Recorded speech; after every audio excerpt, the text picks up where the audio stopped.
614 Startups Nation, welcome to Ask an Expert. Today I have our legal contributor, Demetrius Robinson of KJK, with us to discuss the top legal mistakes founders make. Demetrius, let's start with mistake number one, founder operating documents. Where do us founders go wrong? Yeah, I appreciate the intro, Elio, and thanks for having me back. I think the biggest mistake sort of founders make is jumping into the situation too quickly and thinking that everything will sort of work itself out eventually. And so instead of going in with a plan, they're just kind of winging it, which is common, but it's definitely a mistake that can be avoided if appropriately addressed. Because the thing you got to think about is, if I don't address it, what's the implications long term to me as a founder and to the company as a whole? And I guess the most significant issue that would arise is there's a fallout between the founders at some point in the future, and you have to litigate, which is expensive for sure, but you got to litigate between everyone. How do you solve that problem? And it's easier to litigate a problem where there is a roadmap for the court to look at versus when there is no roadmap. And so I think the first place you got to start to try to avoid mistake number one is look at ownership and equity. At the very beginning, equity means nothing because the company is worth nothing. But eventually, you're hoping that equity has value.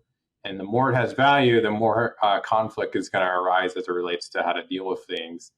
Because this may be the first opportunity some founders have made, have a significant amount of money or potential to make a significant amount of money. And so that can create issues for people. And so you got to think about what's the allocation of interest between the parties. Is it each party is getting, a third if there's three people? Is it 50-50? What is that allocation? Is someone getting more or less? The other is if they are getting more or less, what is that percentage? Can they gain more later on down the road? And then the other piece sort of related to the ownership and equity is there any cash investment requirements for the founders? So if I'm starting a business and I'm projecting I'm going to need 100,000 to sort of get off the ground, are we each contributing 50,000? Or am I contributing 75? You're contributing 75. And if I'm contributing 75, does that mean I have 75% ownership? Not necessarily. And so that's just something you want to make sure that you've talked through and worked through with your other founders. I think the next piece is roles and responsibilities. So unfortunately, you've seen the idea of co-CEOs in a number of large organizations. But I think most humans understand that it's very difficult for everyone to be the top dog, right? Because eventually someone has to make the final decision.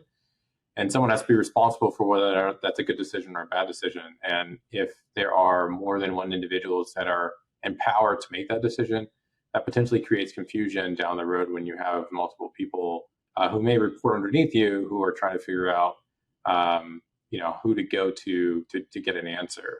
If you think about it, it's almost like the mom and dad concept, right? So dad says, no, you can't have the candy, you need to get in bed. And so the kid goes to mom and says, hey, can I have the candy? And she doesn't know that you've already talked to dad, right? So it creates an issue between, the parents who are the co-CEOs of the household whenever it relates to those sort of things. So just something to think about. And then how much time is being committed, right? Is this my full-time gig? Or am I sort of working on a side hustle as well? Or maybe my full-time job is what pays the bills and this is my side hustle. And so just making sure you're upfront with that in the very beginning, so everyone has an expectation of, hey, yeah, I can only commit 10 hours a week to this. Hopefully down the road as we progress along, I can commit more time. But here's where I'm at. Here's where I intend to be.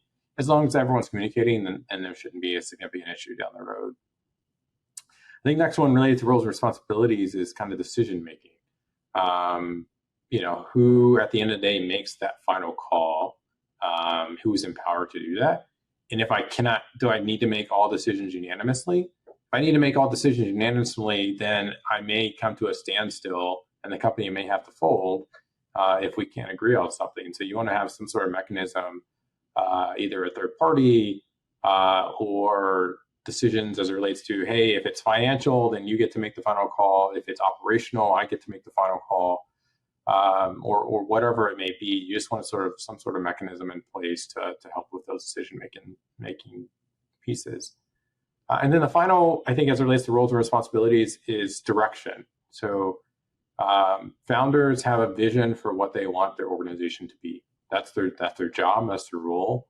And so you need to make sure that as a founder, that direction is clearly articulated in your operational docs, and then in sort of how you move forward, because as circumstances arise, you want to make sure that you're aligning yourself with that original direction. And if it needs to change, then you're appropriately articulating that change.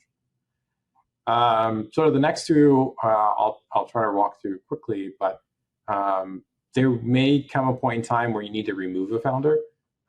It's a very difficult time, I think, in the relationship, but sometimes you find that your original founder is not contributing to the success of the organization in the beginning. Maybe you needed a CTO, but he or she was only good at writing code and wasn't really good at sort of managing people.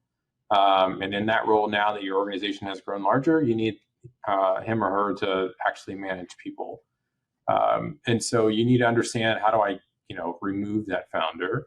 And you don't want to be making that decision when the time comes and when you actually need to make that decision. You needed something in place prior to say, hey, I appreciate all the contributions you've made to the organization, but right now I don't think sort of in your role you're the right fit.